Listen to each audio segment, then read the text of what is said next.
The most important thing is to have a routine, consistency, not obsession. Good.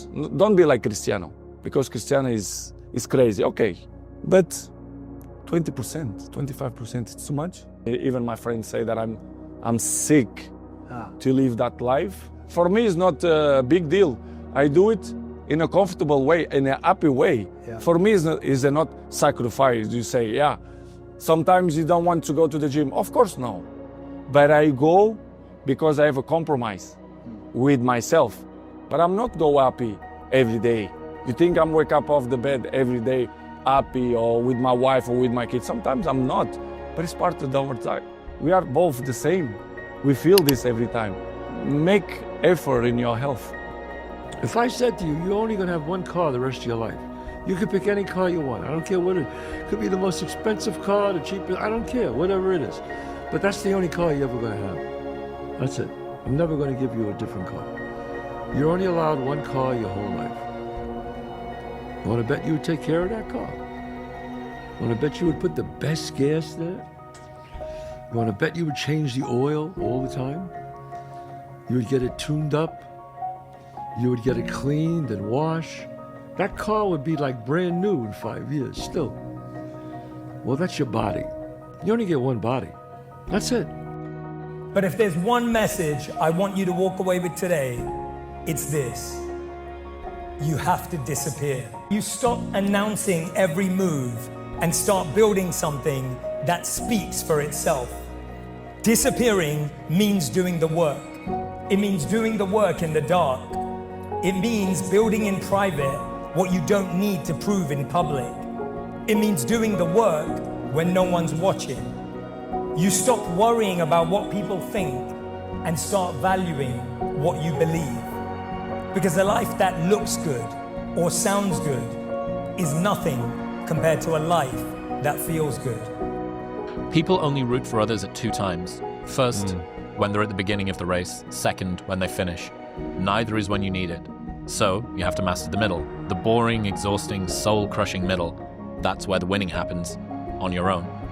People will only cheer for you as long as you can't beat them at the game they value most. Friendly reminder that every person who doubts you is right until they aren't. No good story happens from things going right. My granddad always said this: the greatest gifts in life are not in the plans, they're in the detours. There is no way I could plan my way to being on the stage. I have failed a lot more and a lot longer than I have succeeded. I didn't originally get the role in Top Gun that I auditioned for, and it's worked out better than I could have ever even imagined. So if you want your life to be a great story, like a great movie, if you want it filled with adventure, comedy, romance, action, thrills, when you go out there and things inevitably don't go according to plan, just remember, that's when your movie's plot is just getting interesting. That's when your protagonist is being tested. That's when the writers are working overtime to give the audience some nail-biting drama. Enjoy things not going according to plan. If you knew the ending, it wouldn't be worth the watch. No good story happens from things going right. Has there been anything along your journey that you've kind of regretted? And then how do you deal with regret? I mean, individual choices and mistakes, yeah, but ultimately you learn from those. So like, no. Because like even the regrets, the bad things or the stupid things, you learn not to do bad things or stupid things. You know, all those things are beneficial in some way if you can get through them. You know, if you like did something that resulted in someone's death or something horrible like that, yeah, it'd be a terrible regret. But I've been very fortunate that hasn't happened. But the dumb that I've done or the bad mistakes that I've made, they've taught me. You know, you learn. Like, that's why failure is so important. Like failing and up and making mistakes, it's very important. That's how you learn. That's the bad feeling that you get from something that you shouldn't have done or wish you didn't do or wish you did better. Like especially failing at something where you half-assed it and you just feel like a loser. Like that just teaches you. It teaches you to get your shit together.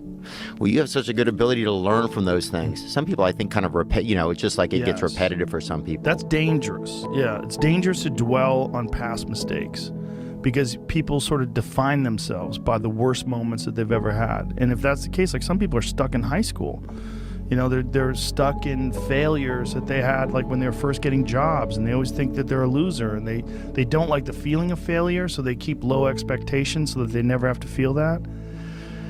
You got to get through it. You got to get through bad feelings. You got to get through failure.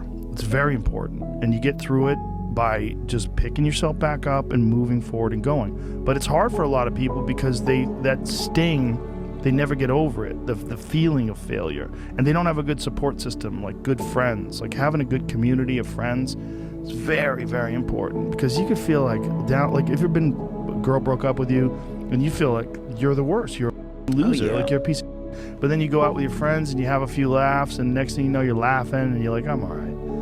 We'll be all right. So if I give you a glass of water and then I piss in it and then I add sugar, it doesn't remove the piss. These are both independent things. This is what tends to happen. This is what we don't understand about trauma. Removing the piss requires removing the piss. No amount of sugar will take it out of the drink, okay? So this is mistake number one. No amount of building something good will remove something bad, okay? So healing, and it's also like, if I break a leg, no amount of bench press will heal my leg. Like I can build as much as I want to, I can fix my hair, I can brush my teeth, but the leg is broken. Same is true of the mind. I fell in love with an essay by Strangest Loop, and it is a list of things that are not doing the thing. So here is a list of things that are not doing the thing. Preparing to do the thing isn't doing the thing. Scheduling time to do the thing isn't doing the thing. Making a to-do list for the thing isn't doing the thing. Telling people you're going to do the thing isn't doing the thing. Messaging friends who may or may not be doing the thing isn't doing the thing. Writing a banger tweet about how you're going to do the thing isn't doing the thing. Hating on yourself for not doing the thing isn't doing the thing. Hating on other people who have done the thing isn't doing the thing. Hating on the obstacles in the way of you doing the thing isn't doing the thing. Fantasizing about all of the adoration you'll receive once you do the thing isn't doing the thing. Reading about how to do the thing isn't doing the thing. Reading about how other people did the thing isn't doing the thing. Reading this essay isn't doing the thing. The only thing that is doing the thing is doing the thing. If you're going to try, go all the way. Otherwise, don't even start. If you're going to try, go all the way. This could mean losing girlfriends, wives, relatives, jobs, and maybe your mind. Go all the way. It could mean not eating for 3 or 4 days. It could mean freezing at a park bench. It could mean jail. It can mean derision, mockery, isolation. Isolation is the gift. All the others are a test of your endurance, or how much you really want to do it. And you'll do it, despite rejection and the worst odds, and it will be better than anything you can imagine. If you're going to try, go all the way. There's no other feeling like that. You'll be alone with the gods, and the nights will flame with fire. Do it. Do it. All the way. All the way. You will ride life straight to perfect laughter. It's the only good fight there is. Remember, only the disciplined ones are free in life. Only the disciplined ones are free in life. If you are in discipline, you are a slave to your moods. You are a slave to your passions. The best time to plant a tree was 25 years ago. That was the best time to plant a tree. The second and the best time is today. Plant the tree of self-discipline.